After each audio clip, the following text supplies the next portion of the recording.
What's your badge number? Badge number. That says name. 3K12. Okay. Now what's your name? I'm not making any statements. On September 29th, 2019, in Park City, an ordinary neighborhood dispute escalated into an extraordinary legal showdown.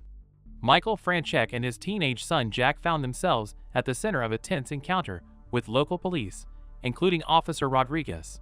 The catalyst? A complaint about Jack riding his motorbike.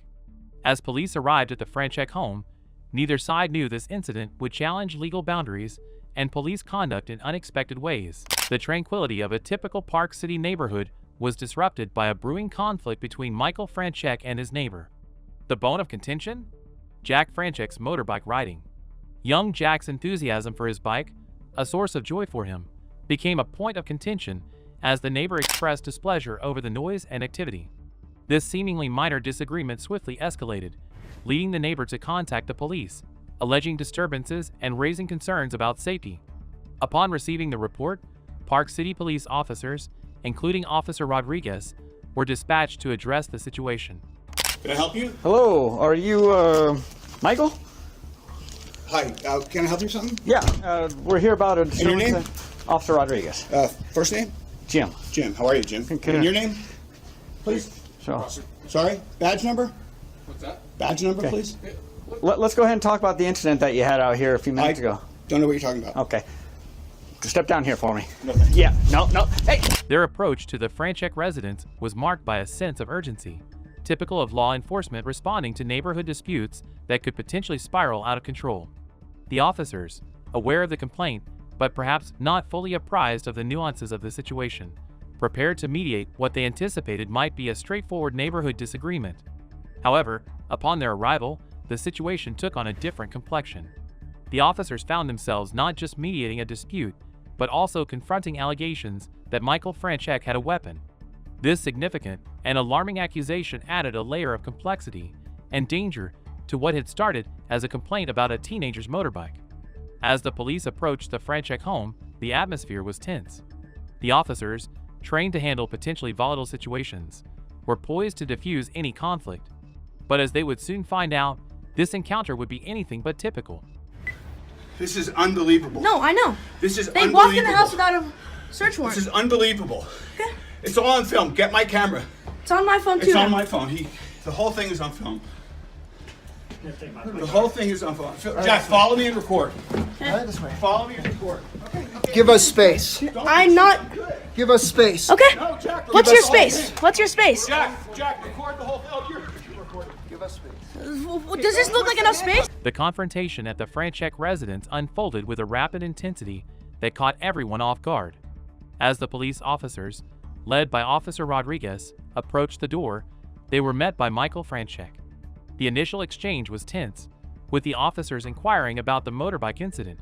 Michael, sensing an overreach into his family's affairs, responded with guarded skepticism. The situation escalated when the officers mentioned the allegation of a weapon, a claim that Michael firmly denied. Didn't resist? I know. I didn't do it. You know. See, he acknowledged that I didn't resist, Jack. Yeah, I have it on video. I didn't resist. Well, we asked you to stop, right? I didn't do anything against your instructions. This guy came into my house without a warrant, without any probable cause. Let me just talk for a second. I said, I don't know anything, and he tackled me in my Hey, house. do you- He recorded the whole thing. This guy is out of listen to me. control. Okay. What's your badge? What's your name? Step back. I'm not. Look, he I'm just on my touched me. phone. You can record all you want, but Another you're one. stepping back Another right one. now. This guy, Back. Hey, don't Back. touch me. Stop harassing me. We're just trying to. I'm videoing this. You can please get out of my personal space. No. Yes. The dialogues quickly became a volley of questions and assertions. Michael, protective of his son and his rights, demanded the officers' badge numbers, a common practice for citizens seeking accountability in police interactions. Officer Rodriguez, attempting to maintain control over the situation, insisted on discussing the incident outside the house. Michael, feeling the sanctity of his home being invaded without a warrant, resisted. This push and pull created a palpable tension. The pivotal moment came when the officers, citing their need to ensure public safety, made a move to physically remove Michael from his home. This action, perceived by Michael as an unlawful entry and an unnecessary use of force, led to a physical altercation. Amidst the chaos, Jack, with remarkable composure, began recording the incident, capturing every detail. Michael's arrest followed swiftly. The officers, now in control, handcuffed him amidst his protests and assertions of rights violations. This moment was not just the climax of a dispute but also the ignition of a legal and ethical debate about police conduct, citizen rights, and the fine line between law enforcement and overreach. Jack's role became increasingly crucial as he continued to document the incident, his demeanor reflecting both concern for his father and a deep awareness of their legal rights. This confrontation at the Franchek residence was more than a mere domestic dispute. It was a microcosm of the complex dynamics between law enforcement and citizens in contemporary society. Not going to Get out interfere of my with what we're personal doing. space. This is my property. Please You're get out not of going my to interfere with an arrest. I'm chill. I've been chill. You can record all you want, but you're not going to get close to it. I'm on my property. Move out of my personal space. I'm going to stand right This here. is my personal square. Please move. I'm going to stand right here. Please move. You're in my personal space. No. What's your name? Yeah, I do not need to give you that. Yeah, you do.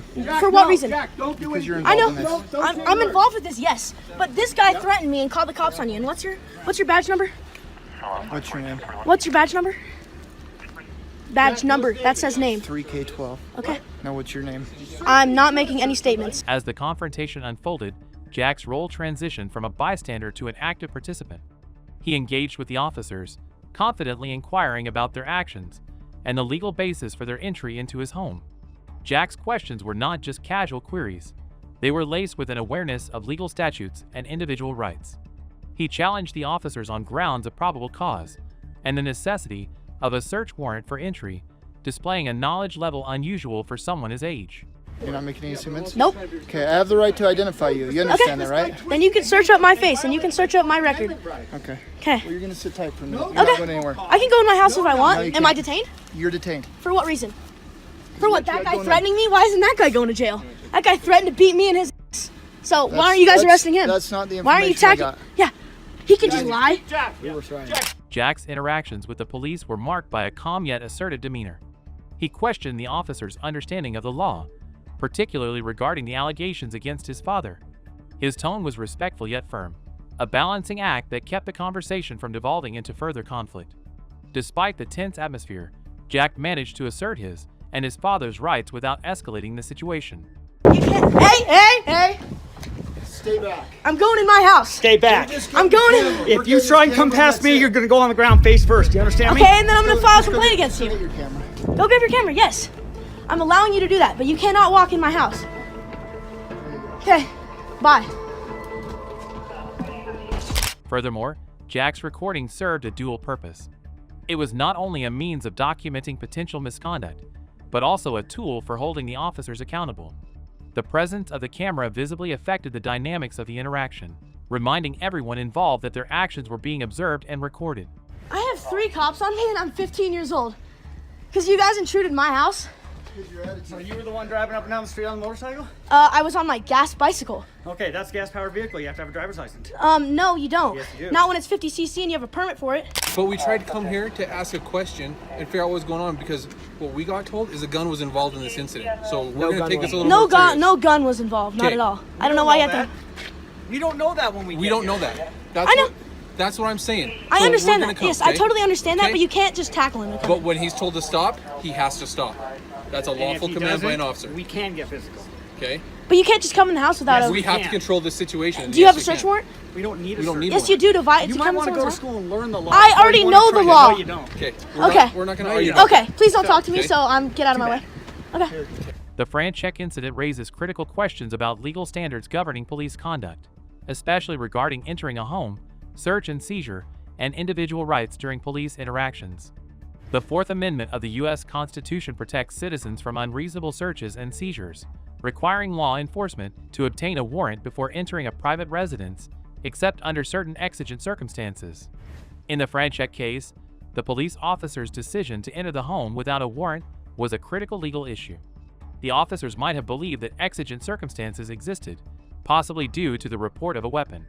However, exigent circumstances typically require an immediate threat or emergency, such as evidence destruction, an ongoing crime, or the risk of harm to individuals. The argument here hinges on whether the officers had sufficient reason to believe that such a threat existed at the Franchek residence. Furthermore, the officers' conduct during the interaction must be evaluated against departmental policies and legal guidelines. Most police departments have strict rules about respecting citizens' rights, and using force only when necessary. The physical altercation with Michael Franchek, particularly the use of a taser and handcuffs, raises questions about the proportionality and necessity of the force used. Jack Franchek's recording of the incident provides an invaluable perspective on the officer's actions. It shows the officer's responses to the situation and their interactions with both Michael and Jack. I don't know if there's an issue going on with neighbors and like with your dad and that guy. I don't know what's going on. This is the first time we've ever seen him, met him, heard of him, looked at him, and the first thing I hear is him saying that bicycle is illegal. It's a 50cc and I have a permit for it, and I told him that. And he goes, well, move out of the way or I'm gonna beat your ass. So that's the first confrontation we had, and all of a sudden he's calling, or I don't know if it's exactly him, you don't have to tell me, but saying that there's a gun involved. I'll tell you right now, it wasn't him. Okay. So, okay. Did he call? He called about something probably, right? About the bikes and stuff and whatnot, yeah. Probably, yes, So, but it's okay. legal. But it was a nudge. There was other people that were just kind of watching because they heard the commotion, and then they just seen it tucked in the back waistband as you guys were walking back to the house. The footage is crucial in assessing whether the officers adhered to the legal standards of reasonable force and respected the Franchek's constitutional rights. Good question. Yeah. So if he has a concealed carry permit, or if anyone here, and they have a gun, isn't that legal? And you can open carry in the state of Utah, right? It is. Yes. But there's a difference between tucking it in your waistband. That is not open carry.